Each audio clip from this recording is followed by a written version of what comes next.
Судењето за пожарот во дискотеката Пулс во Кочани, во кој загинаа 63 лица, продолжува на 2 декември. На последно одржаното ручиште присутните законски застапници на оштетените пред судот изјавија дека се приклучуваат кон кривичен прогон и дека своите права и оштетно побарување ќе ги остваруваат во граѓанска постапка. Судиката Дијана Груевска-Илиевска информираше дека на следното ручиште треба да бидат повикани останатите законски застапници на оштетените, за да може и тие да се произнесат. Судиката информираше дека судот ги прифаќа приговорите на дел од бранителите, дека обвинението интегрирано со листата на докази е доставено до обвинетите и дека судот во текот на денешниот и утрешниот ден до сите обвинети ќе изврши достава. Во однос на временската рамка и приговорите кои ги истакнаа дел од бранителите, судот посочи дека истите ќе можат да ги истакнат и во победни зборови, пошто ќе бидат ценети од судот. Судењето се одвива под засилени безбедносни мерки. Покрај обвинетите во судницата се присутни и роднини на настраданите во несреќата, представници на обвинителството и на одбраната, домашни и странски новинари. Трагедијата од 16 март оваа година според обвинителството е резултат на системска негрижа и игнорирање на безбедносните закани. Дискотеката функционирала без противпожарен систем со затворени прозорци, лесно запалливи токсични материјали и само еден излаз за евакуација, додека во критичната вечер бил дозволен неконтролиран влез на над 600 гости, меѓу кои деца по полноќ, без проверки за опасни средства. Настапот на групата ДНК бил претходно договорен со употреба на пиротехника, а вградените материјали, особено сунгерот на плафонот, при согорување ослободиле смртоносни гасови, што во услови на недоволни излези довело до загуба на млади животи и катастрофални последици.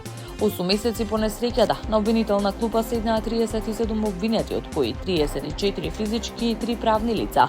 Меѓу нив има собственици на локали, управители, инспектори, поранешни градоначалници, членови на обезбедување и државни службеници. Чик се обрати до нацијата, велејќи дека Србија се соочува со големи проблеми и дека сака државниот врв да се однесува кон граѓаните на транспарентен начин. Сакаме да ве информираме дека рафинеријата НИС е во процес на така наречена топла циркулација. Да се преведе на тивок начин се уште не е затворена, но тоа е понизок режим на работа во споредба со нормалниот.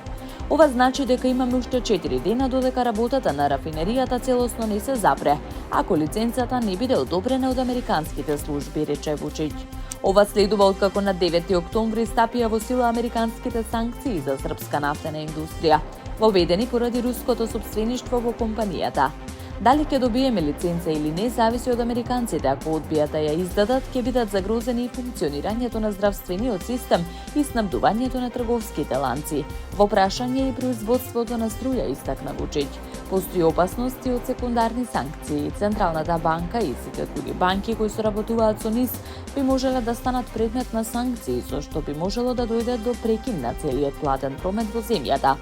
Лично добив гаранции од САД дека такви санкции нема да се воведуваат, рече Вучиќ. Председателот на Соединетите Американски држави Доналд Трамп ја лансираше националната иницијатива Genesis Mission со цел забрзување на научните откритија преку модернизација и мобилизирање на државните ресурси. Со новата извршна уредба, министерот за енергетика Крис Рајт треба да ги обедини научниците и технологиите од 17 национални лаборатории во единствен истражувачки систем. Проектот предвидува суперкомпјутерите и државните податоци да бидат интегрирани во затворена платформа за експерименти. Белата куќа ја споредува иницијативата со програмата Аполо, со фокус на најголемите научни предизвици, нуклеарна фузија, полупроводници, критични материјали и истражување на Вселената. Компаниите Nvidia и Anthropic потврдија дека ќе соработуваат со администрацијата, опишувајќи го проектот како најкомплексен научен инструмент создаден досега. Откако се врати во Белата куќа, Трамп ја истакна дерегулацијата како клуч за брз развој на вештачката интелигенција. Тој побара единствен федерален стандард, критикувајќи ги и различните државни прописи како пречка за раст.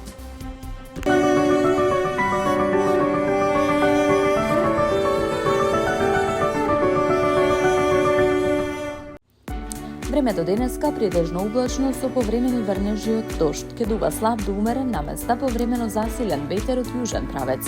Во Скопје претежно облачно време со повремени врнежи од дожд. Ќе дува слаб до умерен ветер од јужен правец.